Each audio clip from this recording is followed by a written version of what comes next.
हादोरसानि गिबि मन्थ्रिनि बिथोन बादियै ढेकियाजुलियाव सीएम भिजिलेन्स हानजाया संदाननानै 15 साननि गेजेराव गोबां बिबांनि माइरंनि जाख्ल'नायजों सोमोन्दो थानाय माखासे बारग' मावख'गिरिफोरजों लोगोसे सा 14 दायनिगिरिखौ हमनो हादोंमोन।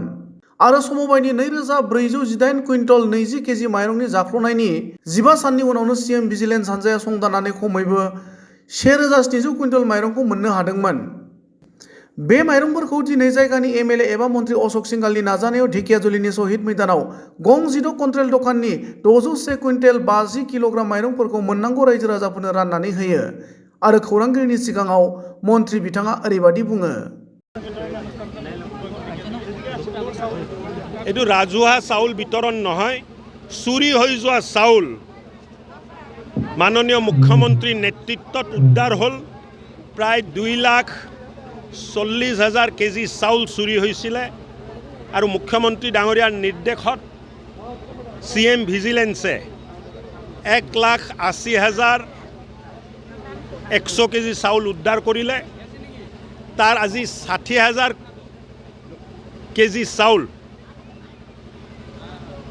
आमी राजुहाभावे वितৰণৰ ব্যৱস্থা লৈছোঁ। एटु चुरी হৈ যোৱা চাউল जितु राइजे पाब लागिছিল, किन्तु दुर्नीति भ्रष्टाचार करा मानुहे चाउलटु मारि दिছিলে। एटु उद्धार करा हल और उद्धार करी राजुहाभावे दुकान यात लगाई दिया হৈছে যে राजुहाभावे वितरण হৈ যাওক और राइजेও गम पाওক, সকলোৱে गम पाওক যে डॉक्टर हिमंत विश्व शर्मा नेतृत्वत जितु सरकार चलि আছে, मुख्यमंत्री डाঙৰীয়াৰ नेतृत्वत थका सरकारे কোনো ধৰণৰ দুৰ্নীতি আৰু ভ্ৰষ্টাচাৰ বৰদাস্ত নকৰে। যিসকলে দুৰ্নীতি ভ্ৰষ্টাচাৰ কৰিছিল সব ৰঙা ঘৰত আছে। এই ক্ষেত্ৰত শোণিতপুৰ জিলাৰ যোগান বিপৰীত নাথাকিলে কেনেকৈ হ'ব? শোণিতপুৰ জিলাৰ কি যোগান বিভাগ জড়িত আছিলে, দোকানী জড়িত আছিলে, ইন্সপেক্টৰ জড়িত আছিলে, ট্ৰান্সপৰ্টাৰ জড়িত আছিলে, দালাল জড়িত আছিলে। সকলোকে গ্ৰেপ্তাৰ কৰা হৈছে। সকলো এতিয়া জেলত আটাৰ চিক্কিটো ঘূৰাই আছে। আজি 60,000 কেজি চাউল বিতৰণ কৰা হয়। এই চাউল যেতিয়ালৈ থাকিব, যেতিয়ালৈ ৰাইজ থাকিব আৰু চাউল থাকিব, বিতৰণ চলি থাকিব লাগিব। চাউল শেষ কৰিয়ে যোগান বিভাগৰ মানুহ ইয়াৰ পৰা যাব পাৰিব। নাই, এতিয়াতো নেক্সট যিটো আছে পঞ্চায়তৰ যিটো চাউল আছে, পঞ্চায়তে বিতৰণ হ'ব আৰু ৰাজহুৱাভাৱে বিতৰণ হ'ব।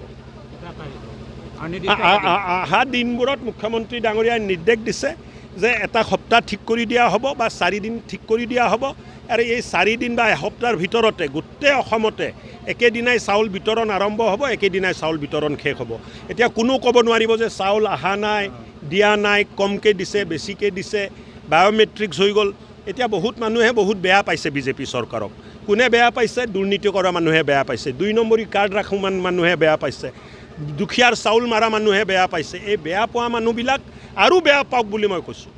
চৰকাৰে ভাল কাম কৰি যাব, মুখ্যমন্ত্ৰী ডাঙৰীয়াৰ মাৰ্গদৰ্শনত আমি ভাল কাম কৰি যাম। আৰু বেয়া পোৱা মানুহে বেছিকৈ বেয়া পাই থাকক। চাউল চুৰি কৰা মানুহে আমাক বেয়া পায়, দুখীয়াক চাউল নিদিয়া মানুহে আমাক বেয়া পায়। তেখেতসকলে বেয়া পালে আমি ভালে পাওঁ।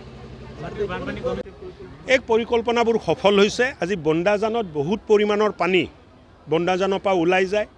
এক ডাইভাৰ্চন আমি কৰিছিলোঁ দীপৰ বিলৰ ছাইডত।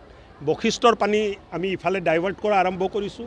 আৰু কালি নিজে ঘূৰি মোৰ উপলব্ধি হ'ল যে বাহিনীৰ পানী যিটো লেভেলত সদায় থাকিছিল তাতকৈ 1.5 ফুট বা 20 ইঞ্চি তলত আছে। এতিয়া নতুনকৈ এটা সমস্যা উদ্ভৱ হৈছে আমাৰ চৰণীয়া অঞ্চলত, গান্ধী মণ্ডপ অঞ্চলত। তাৰ কাৰণটো কি এইটো আমি উপলব্ধি হ'লে তাৰ মীমাংসা কৰিম।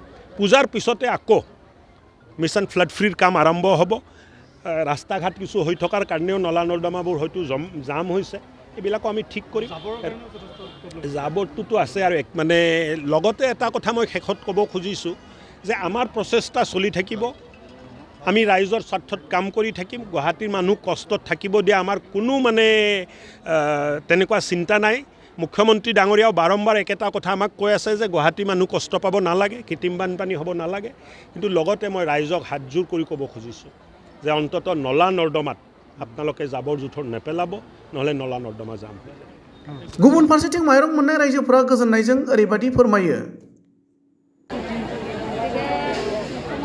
ধন্যবাদ জনাইছোঁ। যাতে দুৰ্নীতিবিলাকক যে কঠোৰৰ পৰা কঠোৰ শাস্তি দিয়ে। আমাৰ এনেকৈ দুখীয়া মানুহৰ চাউলখিনি আনতে এনেকৈ হেৰি কৰি কিনে আমাক ইমান খাৰা খাইছিলোঁ যে 50 টকা 60 টকা কেজিলৈকে চাউল আমি কিনি খাইছোঁ, হয় না? কিনি খাই কিনে এতিয়া আমি হেৰি কৰিব পৰা নাই। চাউলখিনিহে আমাক দিছে, তাৰ মাজত চাউলখিনি আনতে গাঁত কৰিব লাগি দিলে মানে।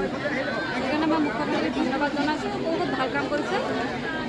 চাউলখিনি আমাক উদ্ধাৰ কৰি দিছে। বিচাৰ কৰিছে, শুনিও বহুত ভাল লাগিছে আৰু ক'বলৈ মানে বহুত ভাল লাগিছে। মানে দুৰ্নীতি হৈছিলে চাউলখিনি, সিহঁতক ধৰিছে, সিহঁতে জেলত আছে, বাজি বন্ধাৰত যোনে যোনে আছে সিহঁতক ধৰিছে, ভালে কৰিছে আৰু যাতে আগলৈ তেনেকৈ নকৰে। আগলৈ আজি চাউল ল'লে আপুনি? ল'বলৈ আহিছে দোকানৰ পৰা ল'ব। ভাল লাগিছে। আপুনি ল'ব? ধন্যবাদ ছাৰক ধন্যবাদ জনাইছোঁ, বহুত ভাল কাম কৰিছে, ধন্যবাদ জনাইছোঁ। মই আজি উপস্থিত হৈছোঁ আপোনালোকৰ মাজত। আমাৰ MLA ডাঙৰীয়া, উৎসৱ সিংগাল ডাঙৰীয়া এনাউন্স কৰিছিলে যে চৰকাৰী চাউল যিটো দুৰ্নীতি হৈছিলে এইটো আজি বিতৰণ কৰিব আৰু এই চাউলখিনি ল'ব, আমি আঁচনিখিনি ল'ব আহি আপোনাৰ মাজত উপস্থিত হৈছোঁ। ধন্যবাদ আমাৰ CM বিশ্ব হেমন্ত শৰ্মা ছাৰক, যে আমাৰ দিন কামানি কৰোঁ, দিন খোৱা মানুহ আজি যে সহায় কৰিছে, আগবাঢ়ি আহিছে, এইটো কাৰণে আমি বহুত মানে আমাৰ 2023 বৰ্ষৰ জুন আৰু জুলাই মাহৰ ঢেকীয়াজুলি টাউন আৰু মিজিবাৰী সমবায় সমিতিৰ জুন আৰু জুলাই মাহৰ টোটেল 2420 কুইণ্টেল চাউল ঢেকীয়াজুলি মাৰ্কেটিঙৰ এলটমেণ্ট আছিল। তেওঁলোকে হৰলকি কৰিছিল। তাৰপিছত হৰলকি কৰাৰ পিছত ৰাইজে চাউলখিনি নাপালে। তাৰপিছত আমি আবেদন নিবেদন অভিযোগ কৰাৰ পিছত আমাৰ মুখ্যমন্ত্ৰী ভিজিলেন্সত আমাৰ জিলা সভাপতি আৰু সম্পাদকে এখন আবেদন জনালে, লগতে আমাৰ বিধায়ক মহোদয়ক জনালে আৰু আমাৰ বিভাগীয় কৰ্তৃপক্ষক জনালে। সেই অনুসৰি মাননীয় মুখ্যমন্ত্ৰী মানে অৰুণ বাগানত আহিছিল। আমাৰ যিহেতু সম্পাদক দুৰ্লভ নাথে এই বিষয়ত তৎপৰতে তেওঁক এখন স্মাৰক পত্ৰ দিলে। দিয়াৰ লগে লগে মুখ্যমন্ত্ৰীয়ে তাৰ পৰাই মুখ্যমন্ত্ৰী ভিজিলেন্সক তেওঁলোকে পঠালে আৰু মুখ্যমন্ত্ৰী ভিজিলেন্সৰ তদন্তত আমাৰ ঢেকীয়াজুলিত 651 বেগ অৰ্থাৎ 311.85 কুইণ্টেল চাউল ৰিকভাৰী হ'ল আৰু জিলা প্ৰশাসনৰ তৰফৰ পৰা মাননীয় আমাৰ অতিৰিক্ত উপায়ুক্ত আমাৰ প্ৰাঞ্জল বৰাৰ নেতৃত্বত আৰু 1400 কুইণ্টেল বিভিন্ন সমবায়ত তেওঁ জব্দ কৰিলে, ধৰা পৰিলে আৰু গোটেইখিনি মিলে টোটেল প্ৰায় 1700 কুইণ্টেল চাউল তেওঁলোকে পালে। তাৰ পৰা যিখিনি আমাৰ 601.1 কুইণ্টেল 50 কেজি চাউল আজি ঢেকীয়াজুলি টাউনৰ 10খন দোকানৰ 10টা ৱাৰ্ডৰ 19খন দোকানত আজি মাননীয় অশোক সিংগল বিধায়ক মহোদয় লগতে মাননীয় অসমৰ মন্ত্ৰী ডাঙৰীয়া আজি উদ্বোধন কৰি ৰাইজৰ মাজত অপেনলি বিদায় দিলে। এইটো এটা ভাল শুভ সংবাদ আৰু তেওঁ জনাই দিলে, গভৰ্ণমেণ্টে জনাই দিলে যে কৰাপশ্যন মাননীয় ডক্টৰ হেমন্ত বিশ্ব শৰ্মাৰ দিনত নহ'ব। এইটোৱে প্ৰমাণ। গতিকে যোনে এতিয়া কৰাপশ্যন কৰিম বুলি তেওঁ বন্ধ কৰি দিয়ক। তেওঁলোকে দেখিলে যে আমাৰ মাননীয় মুখ্যমন্ত্ৰী আৰু যিটো আমাৰ বিধায়ক ডাঙৰীয়া সমষ্টিত কেতিয়াও দুৰ্নীতি হ'ব নোৱাৰিব। এই আমাৰ জিলা প্ৰশাসনৰ লগতে মাননীয় বিধায়কক যে এনেধৰণৰ তৎপৰতা থাকিলে যে মানে কোনো হেৰি নকৰে আৰু ৰাইজৰ চাউল তেওঁ যে গৰীবৰ লগত চৰকাৰ আছে তাৰে প্ৰমাণ আজি জ্বলন্ত উদাহৰণ দিলে। আজি একেলগে 601 কুইণ্টেল অসমৰ ক'তো দিয়া নাই। ইয়াৰ আগতেও বহুত জিলাত কিন্তু চাউল হৰলকি হৈছিল, কিন্তু এনেধৰণকৈ বিতৰণ ব্যৱস্থা ক'তো হোৱা নাছিল।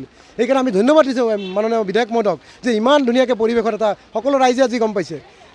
যদি হয়তো কিছু দোকানক দিলেও যদি গম নাপালে আজি অপেনলি যেতিয়া কৈছে সকলোৱে পাব। গতিকে আজিৰ পৰা সকলো দোকানীয়েও এচুৰেঞ্চ দিছে, তেওঁক আমাৰ আশ্বাস দিছে যে দোকানীসকলক বিধায়ক মহোদয় যে আজিৰ পৰা সকলোৱে 15 তাৰিখলৈ দোকানৰ কাৰণে তেওঁলোকৰ ৰেচন কাৰ্ডখন লৈ সম্পূৰ্ণ মাল জুলাই মাহৰ পাব আৰু জুন মাহৰ কিবা অলপ আছে, তাতে অলপ ডেমেজো আছে, সেইখিনি ভালকৈ চালি জাৰি চাই ফুড ইনস্পেক্টৰক দেখাই যদি সেইখিনি ভাল হয় তাৰো কিবা এটা পাৰ্চেণ্ট হয়তো নৱেম্বৰ মাহলৈ তেওঁলোকে পাব। তাৰ কাৰণে ৰাইজৰ আমি বা বিধায়ক মহোদয়ক আমি ধন্যবাদ দিছোঁ যে আগলৈ যদি এনেকৈ তৎপৰতা চলি থাকে।